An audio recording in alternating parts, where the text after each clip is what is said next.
I stood in the dimly lit lobby of the old apartment building, clipboard in hand, listening to the faint buzz of fluorescent lights. A maintenance worker shuffled past, muttering about a leaky pipe on the second floor. The smell of mildew clung to the carpet, faint but unmistakable. I ran my fingers over the polished brass of the mailbox slots, each one labeled with names I remembered too well. And then I smiled a slow, quiet smile. They thought I was still the overworked, exhausted girl who dragged herself to night classes after a full shift at the diner. They didn't know that the tiny deposit I had scraped together, the careful lessons from Professor Langley, and years of diligent saving had led me here. My name was on the management plaque now. Their rent checks, their complaints, even their tiny, entitled gripes, they all came to me. I was their landlord. It had been a long journey from the fluorescent lit classrooms to this moment. During the day, I worked at the diner, tired, invisible, enduring snide remarks from colleagues who thought my ambition was laughable. Burning the candle at both ends won't get you anywhere, they would say, smirking as I took a sip of lukewarm coffee before heading to class. But night after night, I showed up. I listened. I learned. I scribbled notes furiously in cramped notebooks, while others lounged in their couches, scrolling through their phones. I knew something they didn't. The grind, the effort, the patience, all of it would pay off in ways they couldn't imagine. Professor Langley had noticed me early on. While other students came and went, distracted or entitled, I stayed after lectures, asking questions about property valuation, mortgage structures, zoning laws. He saw the determination in my eyes, the kind of quiet hunger that refused shortcuts. "You have vision," he said one evening as I packed up my notebook. "You're looking at more than the next exam. You're looking at what's next for you. Keep that up, and doors will open." I took his advice to heart. Every weekend, I toured properties, analyzing layouts, calculating ROI, learning about tenants, maintenance, and legal responsibilities. I saved every dollar, sometimes skipping dinners or late-night coffees just to funnel money toward my goal. Meanwhile, whispers followed me through the hallways of my college and the break rooms of my job. "She's trying too hard," they said. "Who does she think she is? Burnout is guaranteed." They laughed when I pulled out my textbooks in the middle of a shift, rolled their eyes when I discussed a zoning law with a regular customer. But I didn't care. Their mockery was background noise, a rhythm I had learned to ignore. The turning point came when Professor Langley handed me a prospectus for a small apartment block in the downtown district. The building had potential, outdated but structurally sound, tenants in place, rents below market value. "This is a good start," he said, eyes crinkling with quiet pride. "You've done the work. You know what to look for. Now make it yours." I remembered that night vividly, the creak of the old building's stairwell, the faded linoleum tiles, the smell of cooking from tenants' apartments, and the low hum of fluorescent lights. Each unit had a number, a story, and unbeknownst to the tenants, my name would soon define their experience in this building. I signed the paperwork with a steady hand, fully aware that the lives I had observed from afore, the laughter at my ambition, the mockery at my effort, would now intersect with mine in a way they could never have predicted. Months later, the day I received the final deed, the culmination of savings, mentorship, and tireless study, I walked through the lobby again, this time in daylight. My heart swelled with quiet triumph. I passed tenants' doors, glanced at their names, and smiled at the subtle irony.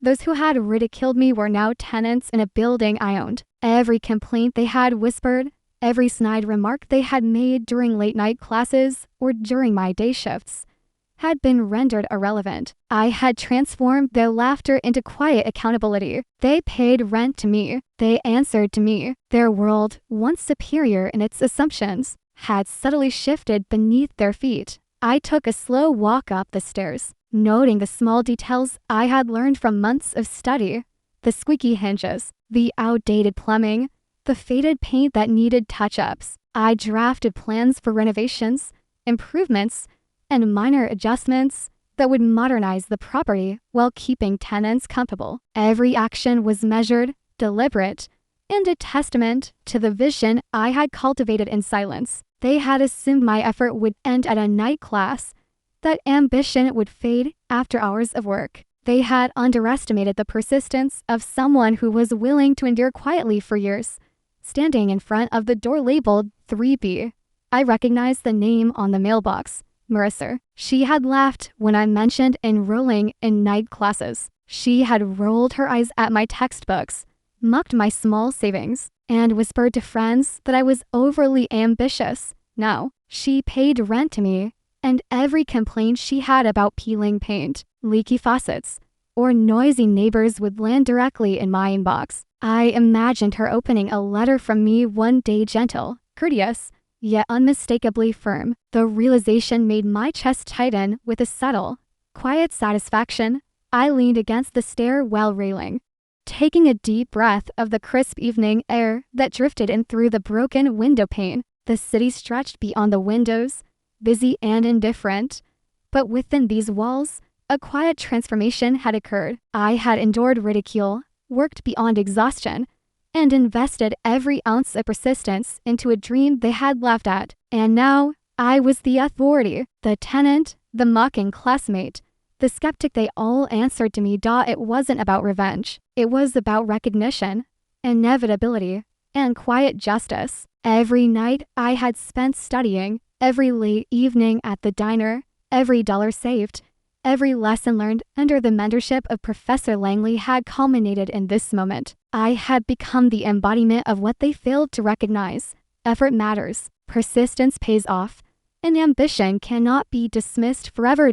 As I walked back to the lobby, clipboard in hand, ready to review the maintenance schedules and tenant inquiries, I felt a sense of peace. The irony wasn't cruel, it was poetic. The laughter that once chased me through late-night corridors and diner shifts now echoed in memory only. In its place was authority, calm oversight, and the undeniable satisfaction of having quietly transformed my world while others assumed I was still invisible. I smiled again, softly, letting the realization settle. They had mocked my night classes, ridiculed my ambition, and assumed I would burn out. Yet, here I stood, not just surviving, but thriving, owning not just a building, but the undeniable respect and acknowledgement that came from patient, diligent preparation. And every time a rent check arrived, every maintenance request passed through my hands, I felt the quiet, perfect justice of that transformation.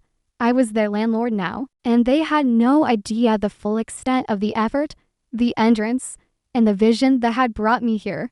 The diner smelled of fried onions and burnt coffee, a constant haze that clung to my uniform and hair. No matter how many times I washed at home, it was the same diner I had worked at for nearly 2 years. The same people rolling their eyes at my ambition, whispering under their breath about night school girl, Marissa, Alexis, and Dana would lean against the counter during their shifts, smirking as I lugged trays of greasy plates and coffee cups, pretending not to notice their whispers. "Look at her," they said once, smirking at each other. "She thinks she's going somewhere with those night classes."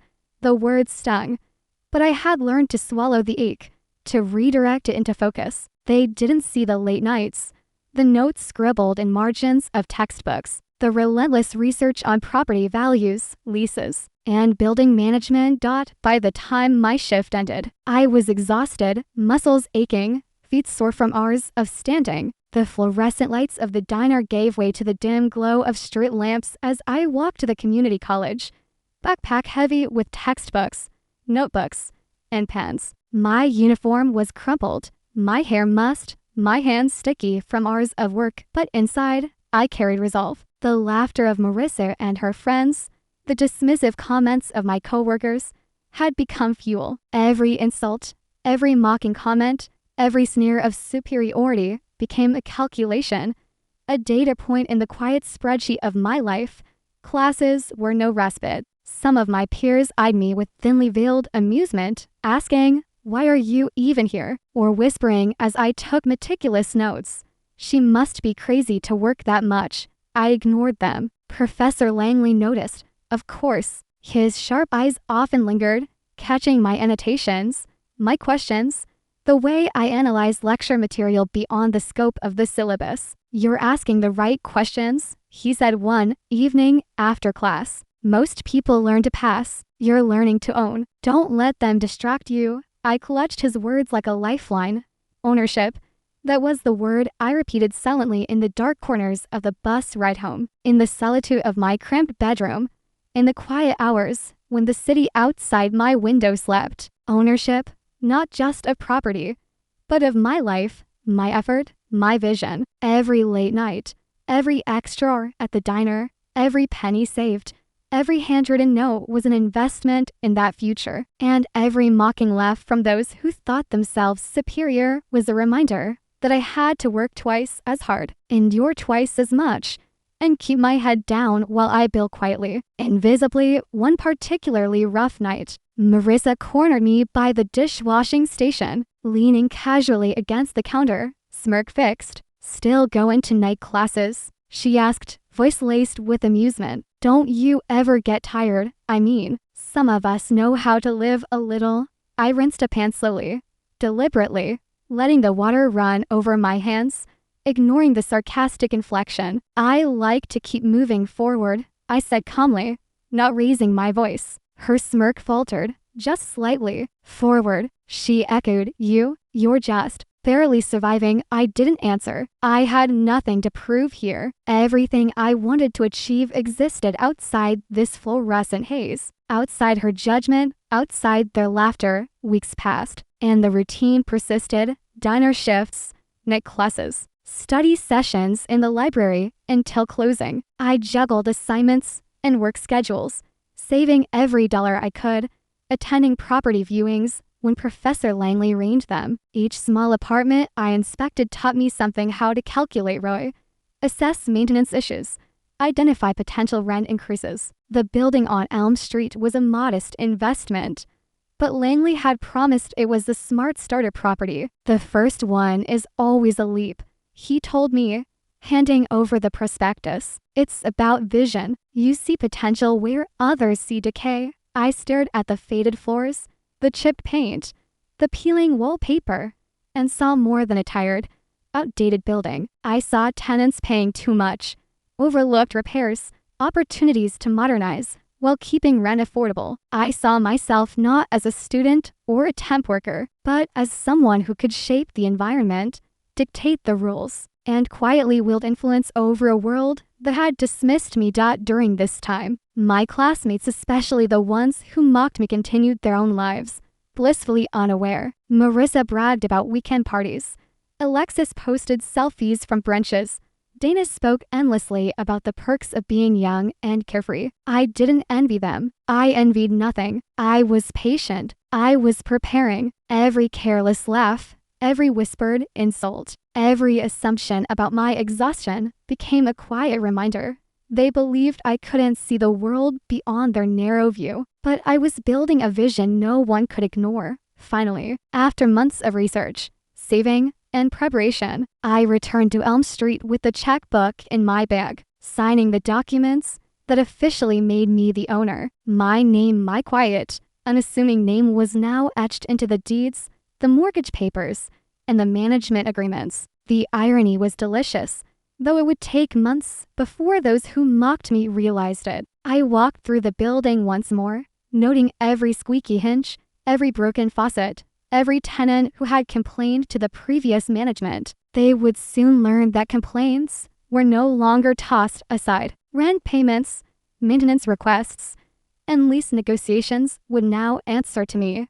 I pictured Marissa receiving her first letter from the new management: courteous, professional, precise. Her assumptions, her laughter, her dismissive attitude, they were irrelevant now. She lived in a building I owned. She would abide by the rules I set, even if she didn't know whose hand guided them. Every tenant who had once looked down on me, every classmate who had whispered behind my back, would now encounter my influence subtly. Inevitably, that night, I sat by my window, overlooking the city's skyline. The diner lights flickered faintly in the distance, a reminder of where I had started. Night classes, long shifts, mocking laughter, it all converged here. The city was alive below, indifferent, busy, moving forward, and yet within these walls, a quiet transformation had occurred. I had endured ridicule and exhaustion to achieve ownership not just of property, but of respect, foresight, and subtle influence. I allowed myself a slow, private smile. The irony was exquisite. They had mocked my ambition, laughed at my effort, and assumed I was too tired, too overworked, too ordinary to succeed. Yet here I was, the landlord, the one quietly shaping the environment they inhabited, the one who had turned diligence and patience into power. The night classes they sneered at had been my ladder. The exhaustion they mocked had been my fuel. The laughter they indulged in had been my reminder. And now, the world had shifted, quietly, irreversibly, beneath their feet.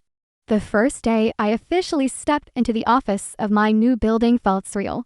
Even though I had walked through these same halls countless times as a prospective buyer, the fluorescent lights flickered faintly, the old linoleum cracked in places, and the faint scent of reheated dinners lingered from the tenants' kitchens. Everything was familiar, but now the weight of authority rested squarely on my shoulders. My name on the brass plaque by the lobby door wasn't just a formality, it was a declaration. I was no longer the girl who slouched in the back of night classes, the one who lugged textbooks from diner to classroom, exhausted and mocked. I was the landlord, the manager, the one who dictated the rules, set the schedules, and oversaw the flow of every rent check, maintenance request, and complaint.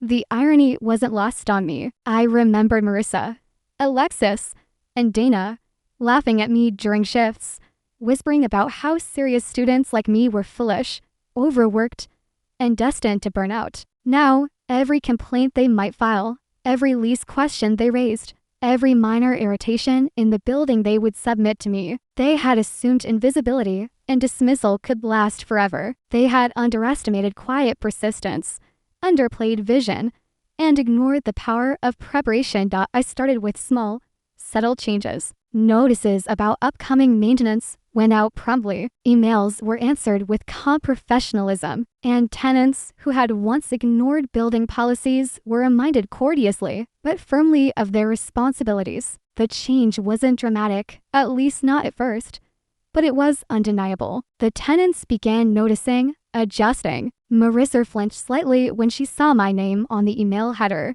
Alexis hesitated before leaving her recycling in the hallway. Dana started checking her lease agreements before assuming privileges. It was subtle, almost imperceptible, but it was influence, and influence, once cultivated, grows quietly, irresistibly.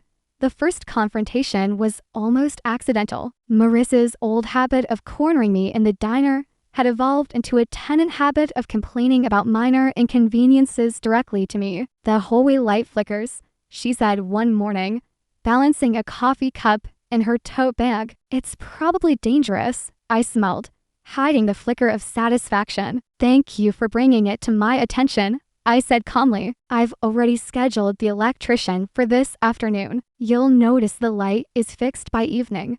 Her eyes widened just slightly. She had assumed her complaints would be met with delay or dismissal, as they were under the previous management. Now, she realized I was in control. I didn't scold. I didn't lecture. I simply acted. Quiet authority, I reminded myself. Subtle power, irrevocable recognition. Other tenants followed suit in their own way. Complaints about peeling paint, squeaky floors, or noisy neighbors all flowed through my inbox. I responded promptly, professionally, and thoroughly. No sarcasm, no vengeance, no dramatic displays. Yet each action was a demonstration. I was no longer the girl they laughed at. I was the architect of their living experience. Every task completed, every email answered, every maintenance request fulfilled reinforced the quiet truth. I was in charge. They had to acknowledge it, consciously or unconsciously. It was the evenings that offered the most poetic irony. I would walk through the building, clipboard in hand, noting small improvements, replacing a cracked tile, scheduling repainting, updating outdated fixtures. Marissa and the others would often glance at me from their doorways, expressions shifting between irritation, surprise, and a dawning respect they weren't ready to admit aloud. I didn't confront them directly. I didn't need to. The awareness of my presence was enough. Every glance, every hesitant step, every subtle hesitation in their actions was a small victory, almost invisible, but undeniably mine. The transformation wasn't instantaneous for them. Habits die hard. They would leave trash in hallways, ignore quiet rules, and occasionally try to test boundaries. Each time, I responded calmly, consistently, with clarity. Please ensure your trash is disposed of in the designated bins. One email read. Another, the nice complaint you submitted has been addressed. Thank you for your cooperation. No gloating, no mockery, just the quiet reminder. Authority, and proved through shouting it, is recognized through action and consistency. Slowly, they adapted. Slowly, the building adjusted to the new reality. I was not just present, I was indispensable. One evening, as I finished reviewing the maintenance schedule for the upcoming week, I walked past Marissa's door and paused. She had left a small pile of letters by the door. As if to avoid direct interaction, I knelt to pick them up, smiling faintly at the irony. A letter from the previous management, a complaint she had drafted weeks ago and answered. Irrelevant now. I deposited it neatly in my folder, noting the date and follow-up required. Every action was deliberate. Every subtle interaction was a reminder. I had endured, prepared, and emerged quietly, undeniably powerful. The quietest moments, however, were also the most satisfying. I would watch them realize small truths without my saying a word.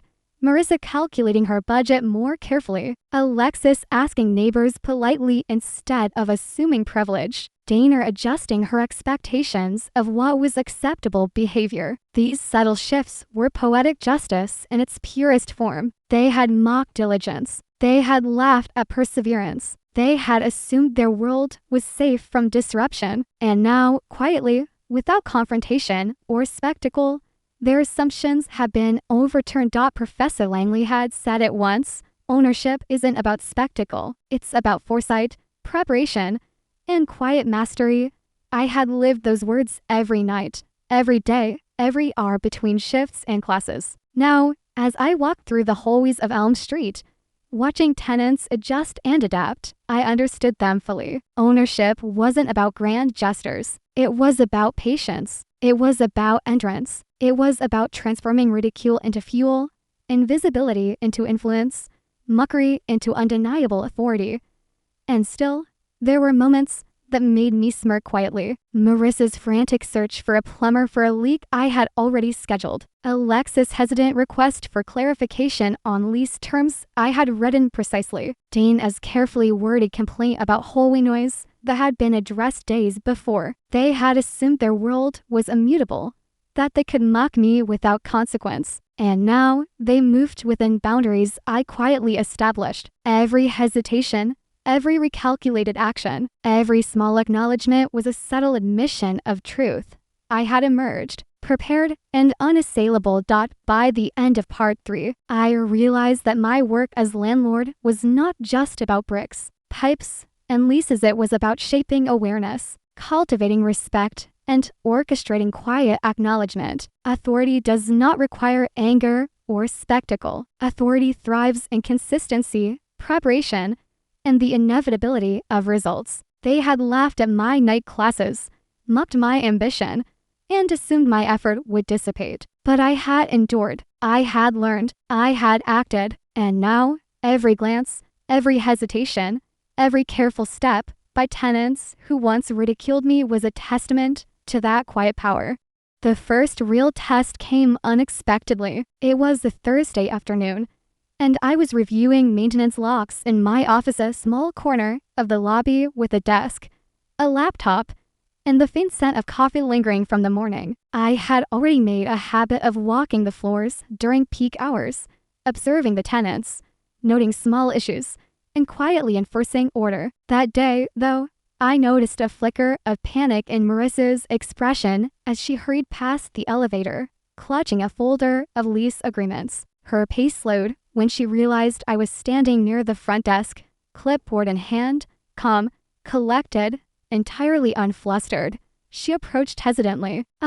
Miss Taylor, she began, voice tight. I just wanted to ask about a maintenance request. I held up a hand, gently but firmly. It's already scheduled, Marissa. The plumber will arrive this afternoon. Everything is noted in the log. You can expect the work to be completed by 4:30. She blinked, processing the information. The flush in her cheeks betrayed the quiet realization that her assumption of incompetence, her assumption that I was just the girl they mocked, was catastrophically wrong. It wasn't the first time I had seen that flicker in their eyes, but this moment carried weight. Their world had always been built on assumptions, on laughter at my night classes, on the belief that effort alone was somehow naive. And now, every small action I took, every decision I made, subtly but inexorably undermined those assumptions. I didn't need to gloat, didn't need to assert dominance. Their recognition of my competence, their hesitance,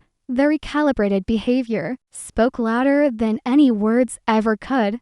That evening, I walked through the building for my usual inspection, clipboard in hand, checking hallways, stairwells, and minor repairs. I paused outside apartment to see where Alexis lived. She had been loud and dismissive during previous interactions, assuming she could dictate how repairs would happen or what notices were important. Now, as I approached, she hesitated mid-step, eyes darting toward me. Miss Taylor, she said cautiously. I wasn't aware that the notice had already been sent. I apologize if I shook my head lightly, smiling faintly. No apology necessary. I just wanted to ensure clarity. Everything is accounted for. You'll find all communications in the mailbox or via email. She nodded slowly, the sharp confidence she had previously displayed muted by the realization that I wasn't just managing the building, I was orchestrating it, observing quietly, and holding authority in a way that couldn't be challenged by arrogance or entitlement.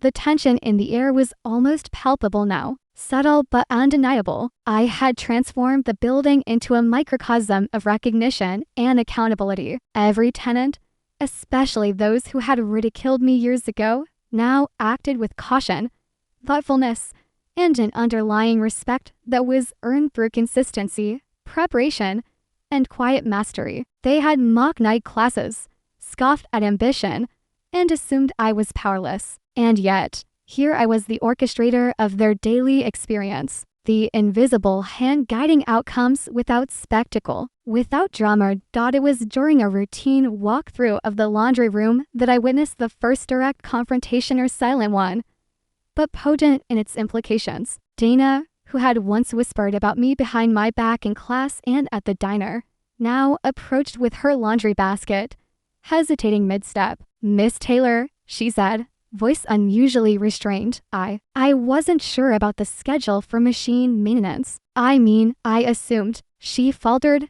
realizing that assumptions no longer served her. I smiled softly, almost imperceptibly. The schedule is posted on the bulletin board and is also emailed weekly. You'll find all the details there. She nodded, a faint flush on her cheeks, understanding that her assumptions had no power in this space. Every interaction, every glance, every subtle pause became a lesson.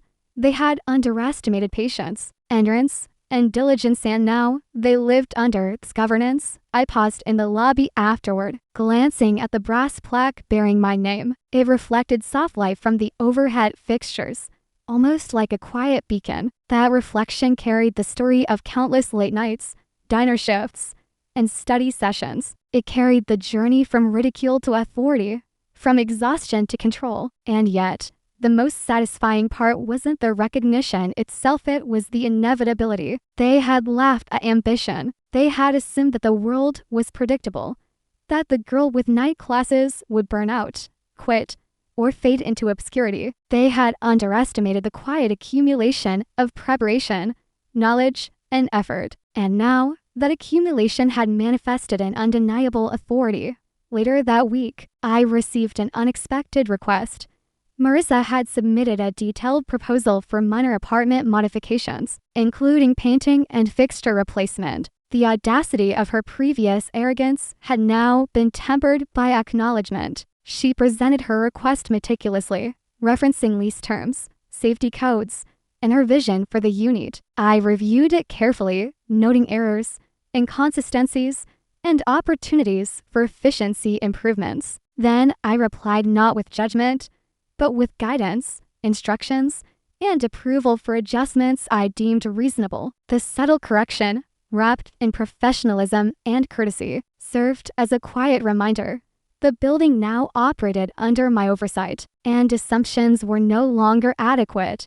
The poetic justice of it all was in the subtlety. No public confrontation, no dramatic flourish, no gloating. Every correction, every clarification, every professional intervention was a lesson wrapped in normalcy. They had mock diligence, ambition, and night classes. They had assumed temporary roles, trivial efforts, and invisible presence. And now, through quiet mastery, they were learning the inevitability of accountability.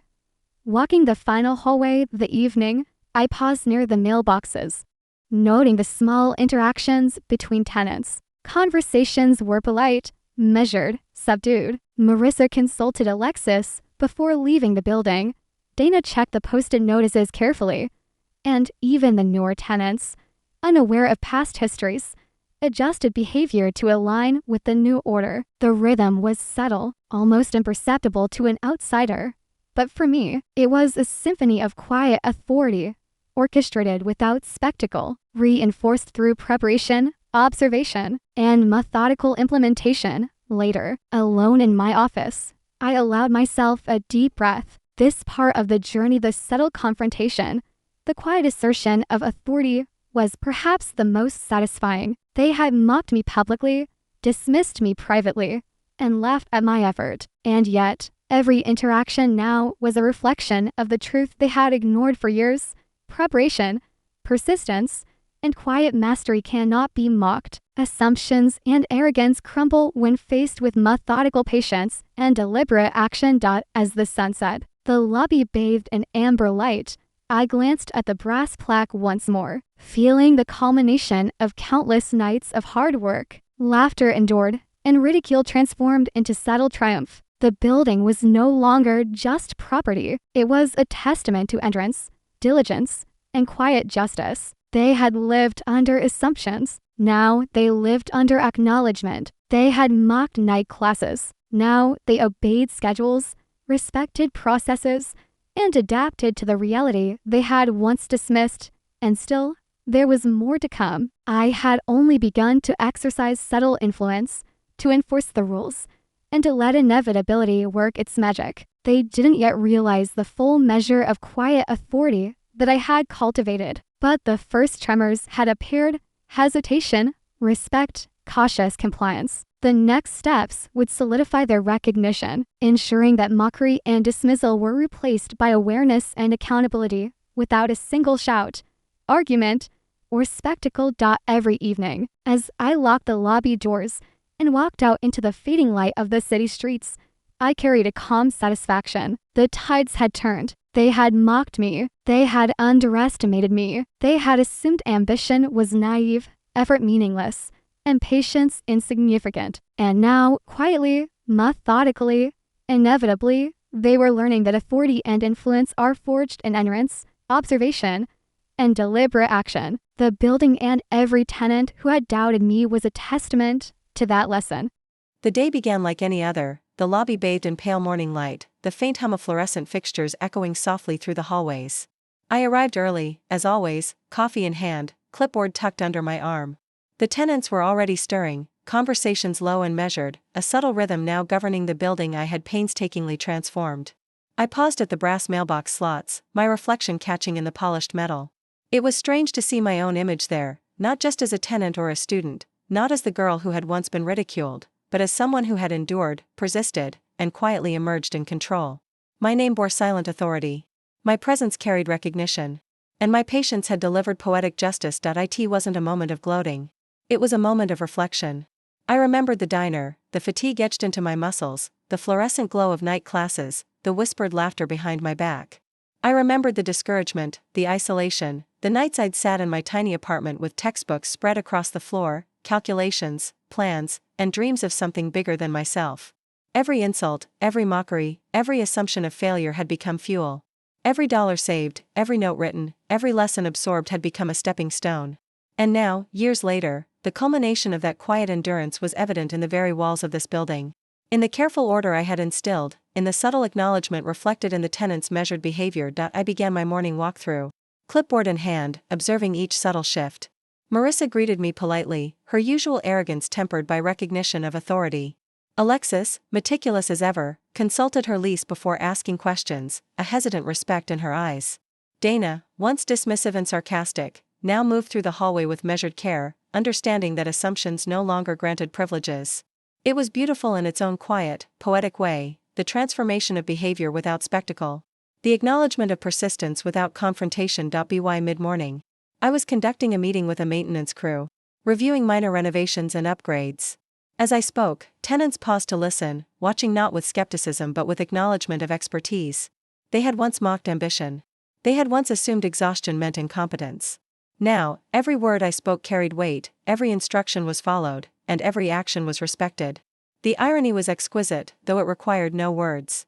The laughter that had once echoed behind my back had been replaced by silence, focus, and subtle recognition. Later that afternoon, a small incident occurred, a water leak in one of the upper units. I received a call, quickly assessed the situation, and dispatched the maintenance team while simultaneously sending courteous notifications to affected tenants. Marissa, Alexis, and Dana were among them. They watched the process unfold, observing with subtle disbelief as I coordinated repairs efficiently, anticipated tenant needs, and maintained a calm, professional demeanor. No panique, no delay, no mistakes. Every action underscored the truth they had refused to acknowledge for years: diligence, patience, and preparation yield authority that cannot be mocked. By evening, the building had settled into its rhythm. Tenants moved with quiet awareness, each small action a reflection of acknowledgement. I walked the hallways one last time, clipboard in hand, observing the subtle interactions, noting minor adjustments for future improvements. The air felt lighter, the space more orderly, yet the satisfaction I felt was not rooted in control, it was rooted in inevitability. They had underestimated persistence, undervalued preparation, and dismissed effort. And now, quietly, methodically, those assumptions had been overturned.